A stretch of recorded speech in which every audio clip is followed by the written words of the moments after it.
Ketika di atas kayu salib dia teriaknya Eli Eli lama sabachthani. Iya. Itu ungkapan protes atau ungkapan kerelaan? Protes.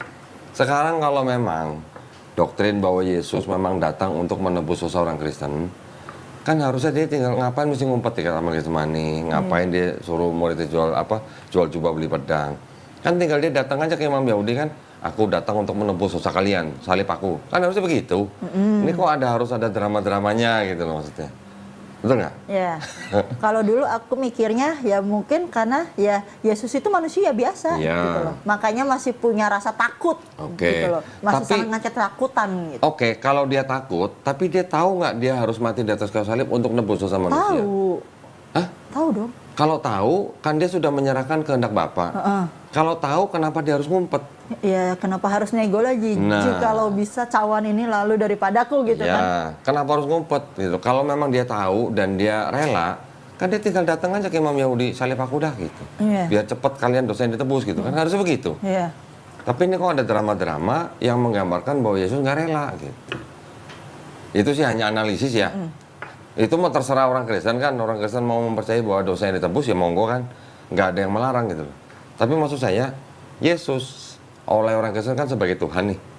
Kalau sebagai Tuhan, sebelum turun ke bumi, dia tahu nggak dia bakal mati di atas kayu salib? Sebagai Tuhan. Tahu dong. Tahu. Kalau tahu, boleh nggak disebut misinya misi bunuh diri? Oh iya. Ketawanya biasa aja dong. Iya ya. Baru nyadar ya? Iya. Loh iya kan? Iya, misi bunuh diri sebagai dong. Tuhan, Iya dong. sebagai Tuhan, sebelum turun ke bumi, dia tahu nggak dia harus mati di atas kayu salib? Tahu. Harus tahu sebagai Iya Tuhan, dong. masa Tuhan nggak tahu? Masalah nanti di bumi dia sebagai manusia, dia nggak tahu hari kiamat, lain cerita lah. Tapi sebelum turun ke bumi, sebagai Tuhan, dia harus tahu dia akan mati di atas kayu salib untuk nebus dosa manusia. Berarti kan misi bunuh diri. Iya. Misinya, bukan motifnya. Saya nggak nanya motifnya. Nah, baru sadar ya? Iya, misi bunuh diri, iya bener, iya. Nah, terus akhirnya setelah mamanya tahu, sampai sekarang gimana? Ya, masih nggak ikhlas sih kok tahu sih. Tapi ya sudah biasa, maksudnya nggak sampai. Karena udah nggak pernah bahas soal agama lagi aja. Oke. Karena aku sampai di titik yang itu aku sering debat gitu. Saat mamaku juga mempertanyakan proses saya pindah agama itu berbeda sama proses kamu gitu. Aku jawab kan sama-sama bukan karena manusia gitu. Sama-sama pure karena Allah gitu loh.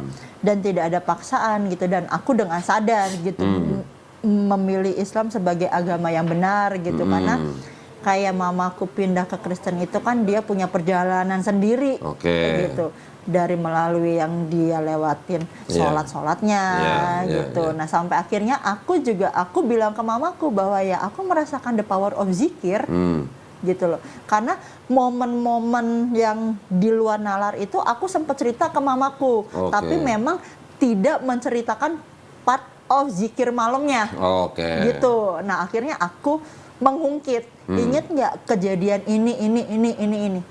Malam sebelumnya tuh aku zikir loh, ini gitu. Nah mamaku sempat yang ya kalau emang berdoanya harus ada perantara Nabi Muhammad, ya kenapa nggak ikut Kristen yang berdoanya langsung ke Yesus? Ya aku juga mikir lah, Yesus itu kan juga perantara. Yesus kan nggak pernah, maksudnya dia ini perantara loh. Iya. Gitu. Yesus itu sendiri oleh Paulus juga disebut perantara. Kemudian di 1 Yohanes 2 ayat 1 juga disebut sebagai perantara atau penghibur. Bahasa Yunani parakleton. Ya. Mau tahu ayatnya? Paulus sendiri nyebut Yesus itu juga pengantara. Iya kan, bukan Tuhan berarti gitu loh. Ya, kalau itu masih perdebatan lah ya. Di Galatia 3 ayat 20. Seorang pengantara bukan hanya mewakili satu orang saja, sedangkan Allah adalah satu. Pengantara itu siapa? Yesus. Ini kata Paulus. Berarti Paulus juga menganggap Yesus adalah seorang pengantara. Terus Paulus kan juga bilang begini, kepalanya wanita atau istri siapa? Suami kan? Atau laki-laki. Kepalanya suami Yesus. Ya kan? Kepalanya Yesus siapa? Bapak. Bapak ya. Berarti kan ada hierarki. Iya. Iya, ada perbedaan otoritas, ada perbedaan wewenang. Berarti kalau ada perbedaan begini kan berarti tidak setara. Tidak setara, betul. Jadi nggak bisa dijadikan dengan konsep kesatuan itu tadi, gitu. Ya, ini sih bukan kita mau menafsirkan kitab suci orang, berdasarkan teks saja gitu. Kalau masalah mereka mau bilang tetap Yesus setara gitu misalnya, karena kan Athanasius di abad keempat juga akhirnya menyetarakan Yesus dengan Bapa, co-eternal, co-equal, yaitu kan karena mereka gitu. Ini kan hanya berdasarkan teks. Terus mamanya?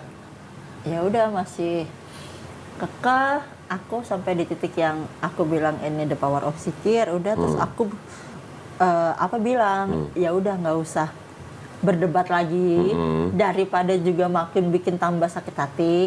Aku dosa, mamaku juga dosa kan gitu. Jadi mending ya udah kita urus agama masing-masing. Yang penting tetap doain aku biar jadi pribadi yang jauh lebih baik. Udah gitu aja sih aku. Setelah Claudia masuk Islam, sama mamanya jadi lebih baik apa sama seperti sebelumnya? Alhamdulillah aku ngerasanya sih lebih baik sih. Lebih baik. Ngasih duitnya lebih nggak? Mungkin karena dari segi itu ya kok. Oke.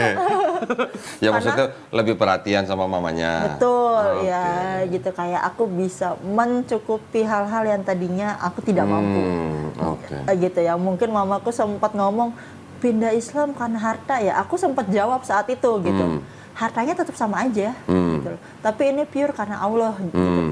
Tapi pas setelah itu aku berdoa ya bismillah, insya Allah memang itu akan menjadi doa baik buat aku bahwa aku pindah dan Allah akan melimpahkan dan mencukupkan semuanya. Udah gitu sih akhirnya aku berpikirnya biar tiap doa yang diucap mungkin sangkaan-sangkaan itu biar jadi doa baik aja buat aku sih gitu aku mikirnya. Nah, pengen denger nih, kan Claudia kerja di perusahaan apa?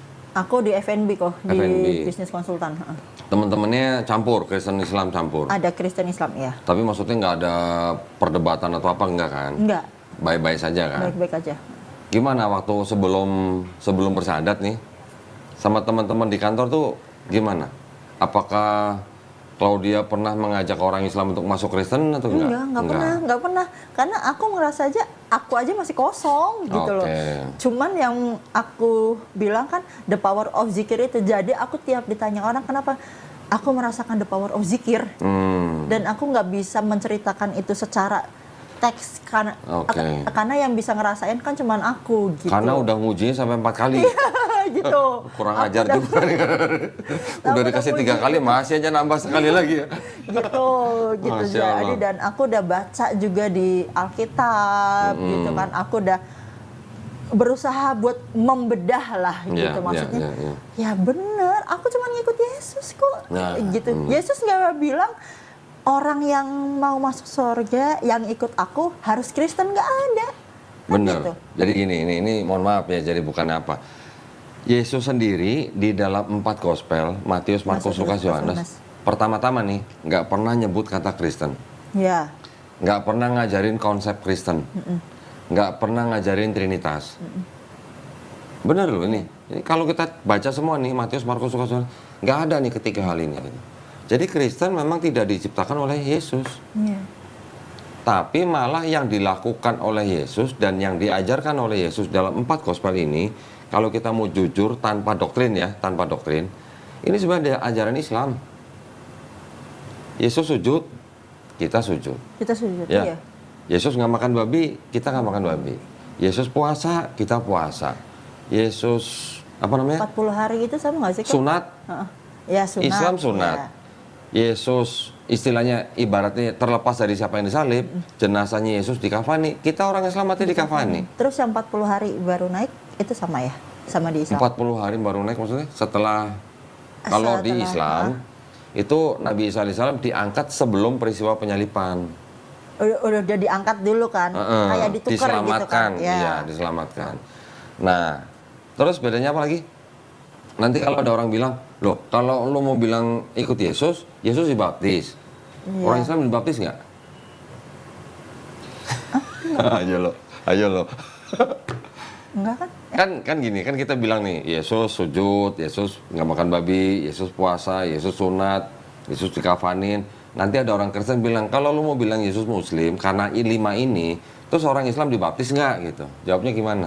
Mandi wajib nggak sih? Nah, iya kan? itu. Membersihkan diri. Betul, kan? orang Islam. Yesus kan juga gitu waktu itu. Iya, orang Islam ada yang namanya mandi wajib atau mandi junub. Ya. Mandi junub itu di dalam Yahudi, tradisi Yahudi, maknanya sama.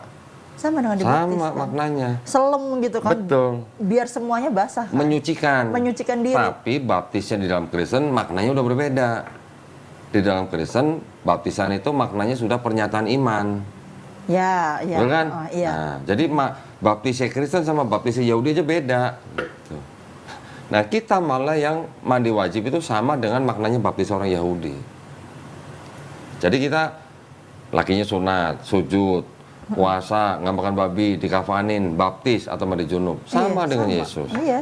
Belum lagi apa? Wudu. Wudu, ya. Ada nggak wudu Yesus? Ada juga, karena Yesus mengikuti hukum Taurat. Hukum Taurat udah mengatur sebelum masuk kemah perjanjian cuci tangan, dia selalu membasuh. Iya, basuh tangan dan kakinya. Iya. Benar. Iya, benar. Iya kan? Nah, benar kan? Iya. Nah, sekarang pertanyaannya kan begini. Kalau begitu, Kristen ikut siapa? Kalau Yesusnya nggak pernah mengajarkan kekristenan. Ya, akhirnya setelah aku nonton Kodondi, terus aku berusaha buat menganalisis, ya karena ngikut ajarannya Paulus. Nah, gitu. Berarti yang pertama kali disebut Kristen aja, itu Paulus dan Barnabas dan pengikutnya di kota Antioquia. Setelah mereka tinggal di sana 1 tahun. Kisah 11:26. Itu sebutan pertama kali Kristen. Dan sebutan Kristen itu sebenarnya awalnya adalah sebutan ejekan sebenarnya. Ya kan? Buat Paulus, Barnabas dan pengikutnya. Konsep ketuhanannya kalangan Kristen sendiri itu kan memang juga develop atau dikembangkan belakangan. Kalau diteliti benar, Paulus sendiri juga nggak pernah mengajarkan Trinitas. Tapi mungkin baru benih-benihnya lah, ya. Nanti di abad kedua ada yang namanya Tertullianus mencetuskan ada istilah Trinitas. Gitu. Tapi Trinitasnya Tertullianus itu mengatakan bahwa Yesus tidak setara dengan Bapa. 3 pribadi yang berbeda, tapi satu hakikat, tapi tidak setara. Gitu. Di abad keempat sama Bapak Gereja Athanasius baru dimodifikasi Yesus setara sama Bapa. Berarti kan itu ada development, ada pengembangan, ada apa namanya ya semacam ya pembentukan gitulah. Apakah Athanasius ketika bilang di Konsili Nicea 325 langsung ada Trinitas? Belum. Trinitasnya nanti 381 Konsili Konstantinopel. Baru Roh Kudus juga sehakikat sama Bapa, baru itu Trinitas. Hampir 400 tahun setelah Yesus nggak ada, baru ada Trinitas. Berarti ketika Paulus nulis, apakah Paulus sudah mencetuskan Trinitas? Mungkin secara istilah dan konsepnya belum sempurna seperti yang sekarang kita tahu lah ya. Tapi benih-benih Trinitasnya udah ada, karena dikembangkan oleh Tertullianus, dikembangkan lagi oleh Athanasius, dikembangkan lagi di Konsili Konstantinopel. Sampai nanti finalnya di Konsili Nicea kedua tahun 787 Masehi. Bagaimana menyembah Yesus sebagai ikon? Setelah sebelum-sebelumnya udah ada konsili-konsili sebelumnya. Konstantinopel II, Konstantinopel III. Bagaimana memisahkan sifat ganda Yesus tanpa meninggalkan Kristus? Pusing kan lu? Iya. Yesus punya satu kehendak apa 2 kehendak gitu. Sampai begitu, itu perkembangannya gitu. Nah, jadi boleh dikatakan sebenarnya Kristen itu satu, bukan dibawa oleh Yesus. Jadi Kristen itu bukan pengikut Yesus, tapi penyembah Yesus. Pengikut siapa? Pengikut Paulus. Karena Paulus yang mencetuskan Kristen itu. Imannya Kristen itu kan mereka percaya bahwa dosanya sudah ditebus dengan matinya Yesus di atas kayu salib. Nah, itu dari siapa? Dari Paulus, bukan dari Yesus. Kalaupun ada kata-kata Yesus yang mengarah ke situ, itu ternyata sudah dibuktikan bukan perkataan Yesus. Ini ada di buku ini. Oh, itu ada yang Yesus bilang, ampunilah mereka Bapa karena mereka tidak tahu. Yang ada 7 perkataan Yesus di kayu salib. Yang benar yang mana? Nggak tahu kan? Kan yang nulis sekarang nggak usah 7 itulah, nggak usah 7 itulah. Di Matius Yesus nyebutnya Eli Eli lama sabatani. Di Markus nyebutnya apa? Beda pokoknya. Eloi Eloi lama sabatani. Yang satu bahasa Ibrani, yang satu bahasa Aramaik. Yang benar yang mana? Yesus ini sebenarnya ngomong Ibrani atau ngomong Aramaik nih di atas kayu salib nih gitu. Iya. Nah itu aja kan masih jadi perdebatan. Ya tapi whatever lah ya. Mau Eli Eli atau Eloi Eloi lama sabatani itu sebenarnya hanya mengutip Mazmur 22. Perkataan Daud, Eli Eli lama azaftani, bukan sabatani. Walaupun arti sama, tapi itu cuma beda dialek aja. Penulis gospel Matius, Markus, Lukas, Yohanes ini kan memang semuanya mengutip Septuaginta, mengutip kitab yang disebut Perjanjian Lama itu dengan apa ya, kayak semacam klaim bahwa Yesus itu sudah dinubuatkan di Perjanjian Lama. Perjanjian Lama. Tapi Perjanjian Lama ini yang diambil dari Septuaginta sebenarnya bukan punya orang Kristen tapi punya orang Yahudi. Punya orang Yahudi. Terjemahannya diubah-ubah gitu. Itu dalam itu kalau udah sampai situ. Itu dalam. Itu urusan pendeta lah itulah. Itu urusan pendeta sama saya lah. Urusan Claudia sama mamanya nggak usah sampai situ-situ lah. Ya, nanti malah mamanya pusing nanti. Iya. Ya, gitu. Aku cuma ngomong ya, aku cuma ikut Yesus kok. Yang simpel-simpel gitu aja. Ya. Karena toh ya udah itu karena Yesus cuma ngomong. Saudara-saudara dari papa gimana? Ada yang sampai ada yang mau nyamperin aku ke kantor gitu. Untuk diapain? Untuk didoain apa dia? Mungkin buat diajak ngobrol mungkin. Okay. Cuman ya aku mikirnya ya nggak usah sih, nggak perlu sampai kayak gitu. Cuman mama nggak cerita memang ke keluarganya gitu karena kan keluarganya Islam kan, gitu mayoritas Islam gitu. Jadi tapi aku yang akhirnya datang ke kakaknya mama yang paling tua gitu bahwa aku cerita Muslim. Terus? Bahwa aku udah masuk Islam. Wah, gitu. Seneng banget kok iya kayak katanya aku lepas satu dapat ganti satu. Oh aduh, lukir berarti namanya. Karena ya maksudnya akhirnya ceritalah dulu mama kamu waktu pindah kan nggak ada ngomong sama saya gitu. Tahu-tahu pindah, tahu-tahu mau nikah secara Kristen gitu. Saya kan juga nggak tahu waktu itu gitu. Makanya aku cerita ya kalau aku kemarin aku sempet ngomong ke mama, yang penting aku ngomong terlepas diizinkan atau tidak ya itu masalah belakang, yang penting aku sudah menganggap dia sebagai ibu ya aku cerita lah. Kasih gitu. tahu. Jadi ya aku kasih tahu gitu. Oke, ini kan masalah keluarga lah ya. Tapi yang jelas kan istilahnya Claudia kan sudah merasa mandiri, dewasa. Jadi sudah berhak menentukan pilihannya sendiri dan juga dilindungi oleh Undang-Undang Dasar 1945 pasal 29 ayat 2. Sekarang masalah Claudianya sendiri nih, setelah bersyahadat terus belajar Islami gimana? Aku belum belajar sih, maksudnya aku belajar sholat tuh dari YouTube. Sampai yang akhirnya, yang tadinya masih nggak tahu banget nih doa iftitah tuh panjang banget kan kok. Buat aku kalau ada yang pendek. Apa? Doa iftitah tuh nggak cuma satu. Kalau yang versi Muhammadiyah mungkin panjang, yang versi NU mungkin lebih pendek. Boleh yang mana? Karena aku lihatnya dari YouTube doang ya gitu. Jadi kayak mukenanya juga aku dikasih gitu-gitu. Jadi kayak aduh. Dari Masjid Sud Mutianya nggak ada pembinaan? Ya ada sih, maksudnya aku juga nggak ditanyain buat mau belajar ngaji, nggak ada ya udah aja. Ada gitu. mungkin kalau dia nggak ikut aku kali. Aku sempat nanya, aku mau ikut kajian di sana gimana, tapi diarahinnya ke Al Azhar gitu. Oh Al Azhar, oke. Terus gitu, udah ke Al Azhar belum? Belum. Ini berarti ini kan. Belum. Di Al Azhar gitu. Ada sebenarnya. Belum juga ke sana gitu. Nah cuman akhirnya ya itu belajar sholat dari YouTube, bacaan-bacaan juga aku lihat dari YouTube, terus kayak abis sholat baca ayat kursi itu juga aku taunya dari TikTok gitu. Jadi tiap abis ya ayat kursi sekarang udah mulai dikit-dikit hafal walaupun belum full gitu.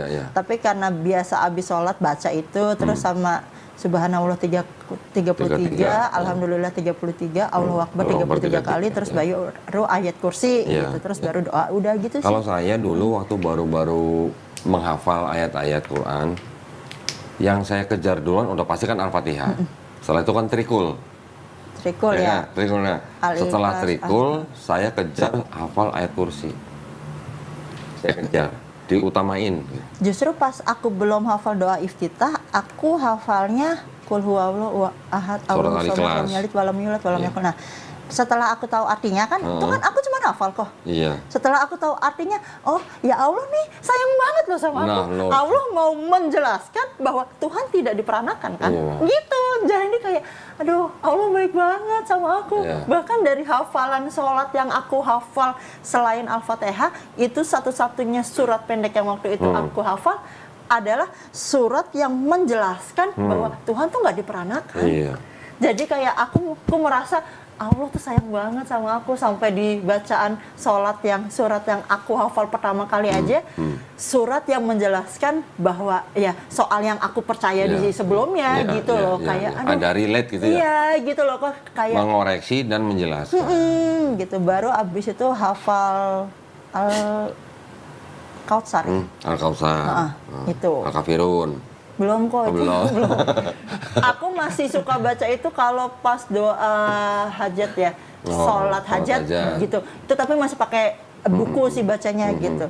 Doa kunut juga masih pakai buku bacanya gitu. Nggak apa-apa, pelan-pelan, step by step. Pelan-pelan benar. Tapi disempetin hafal surat ayat kursinya, ayat kursinya.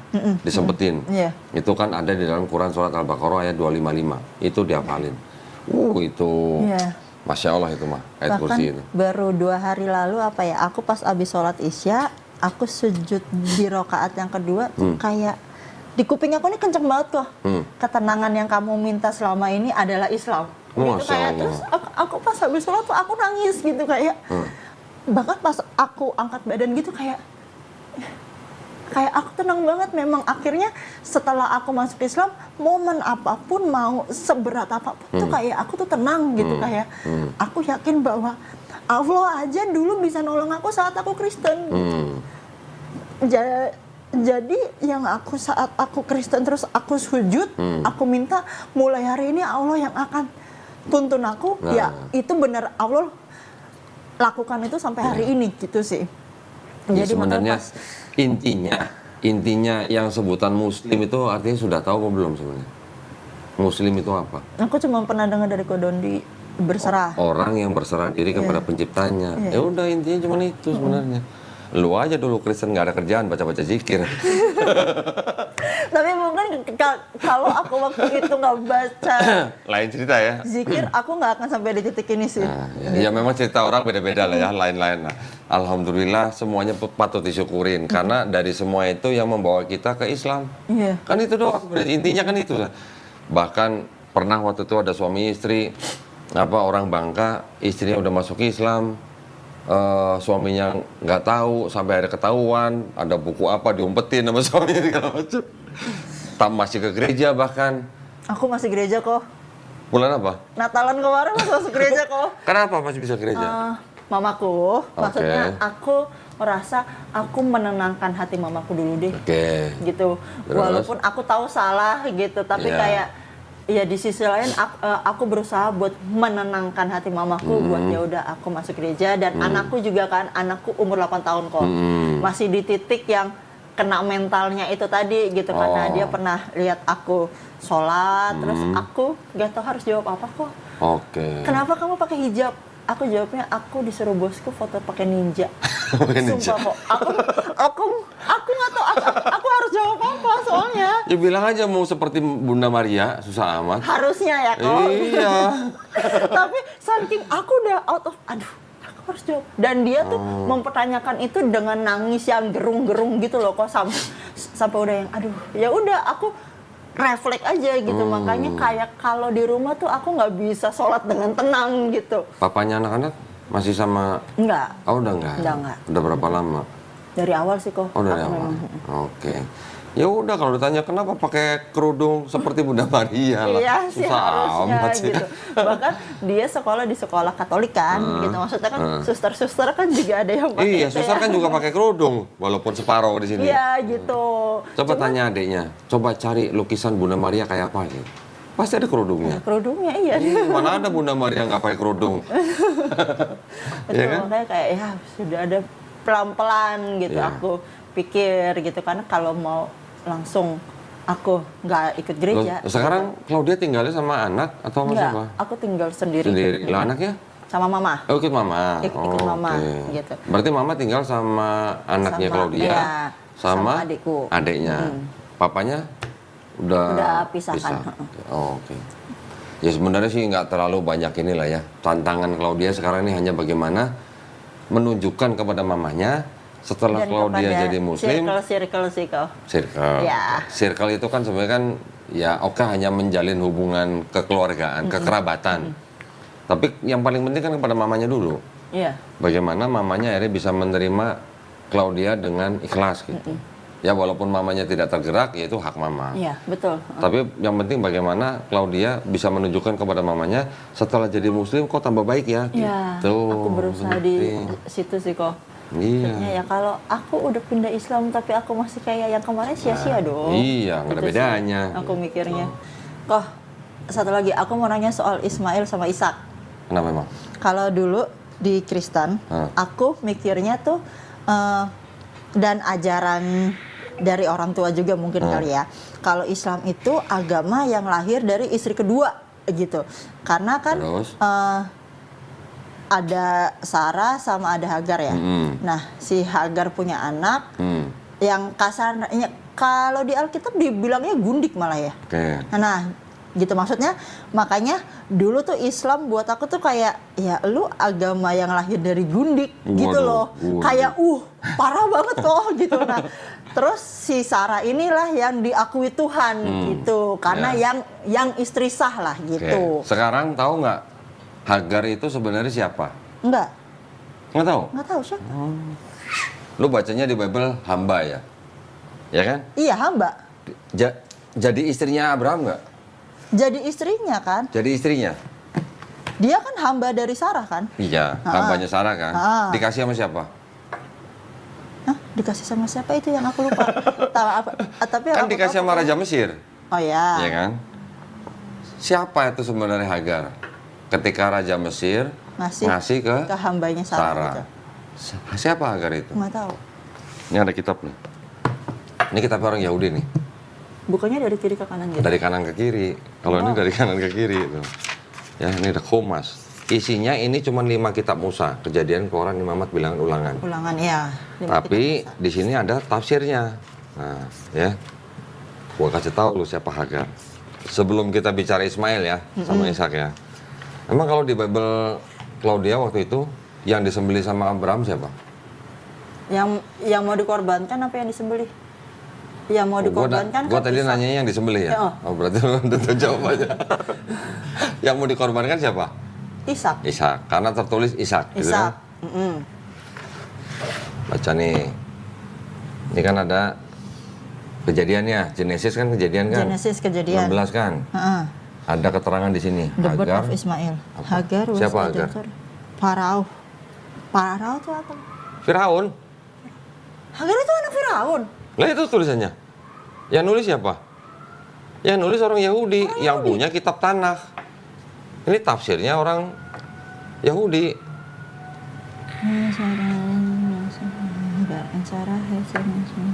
Iya kan? Kejadian berapa? 16 kan? Iya. Adapun Sarai istri Abraham tidak beranak, ia mempunyai seorang hamba perempuan orang Mesir, Hagar namanya. Nah ini keterangannya Hagar itu siapa? Anak. Was a daughter of Pharaoh. Putri daripada Firaun. Iya. Berarti apa? Putri raja. Bawahnya apa lagi nih?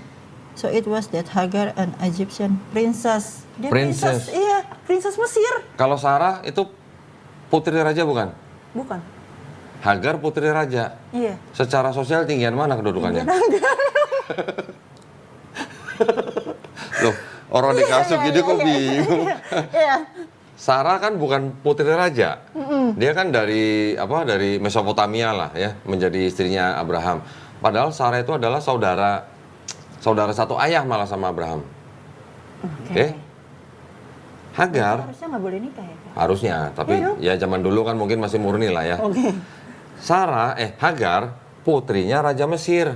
Secara sosial tinggian mana? Hagar. Nah, sampai akhirnya Raja Mesir memberikan Hagar sebagai hambanya Sarah.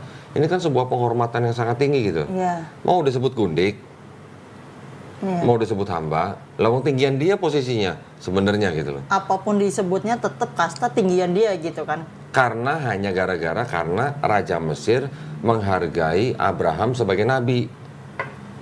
Makanya Raja Mesir menghadiahkan putrinya sebagai asisten istrinya Nabi gitu. Lu mau sebut dia hamba tapi dia kedudukannya lebih tinggi dari lu gitu loh. Gimana dong? Iya, benar. Oke, itu pertama ya. Oke. Oke. Berikutnya, soal Ismail. Abraham punya anak Ismail umur 86 tahun. Oke. Abraham punya anak Ishak umur 100 tahun. Tuan mana? Ismail. Tuan Ismail. Beda 14 tahun ya? Iya. Ketika Ishak sudah disapi, artinya sama ibunya Sarah sudah disapi, barulah si Ismail diusir, suruh pergi oleh Sarah. Karena dianggap mungkin Ismail mengolok-olok anaknya Ishak gitulah. Kan ada ceritanya kan diusir kan? Sekarang baca sendiri ya. Baca sendiri. Ini kan cerita Ishak lahir. Oke. Setelah Ishak lahir kan Abraham mengusir Hagar dan Ismail. Dari sini kan? Coba dibaca sampai habis. Di situ ada 2 tempat yang pernah ditempati oleh Hagar dan Ismail. Coba. Atau pakai ini deh biar. Anaknya itu tetapi Allah berfirman kepada Abraham, janganlah segala tinggi karena hal yang hidupnya itu dan segala yang dikatakan kepada manusia.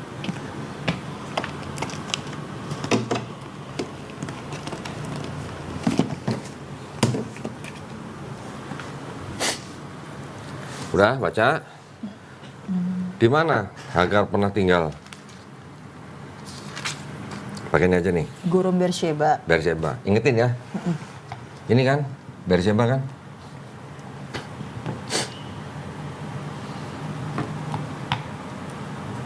Ini nih sorry. Kan mengusir. Di sini nih. Tinggal di mana? Di padang gurun Beersheba. Ketika air di kedepannya hubungan. Dicatat. Hagar Ismail pernah tinggal di Beersheba. Terus kemudian ada di ayat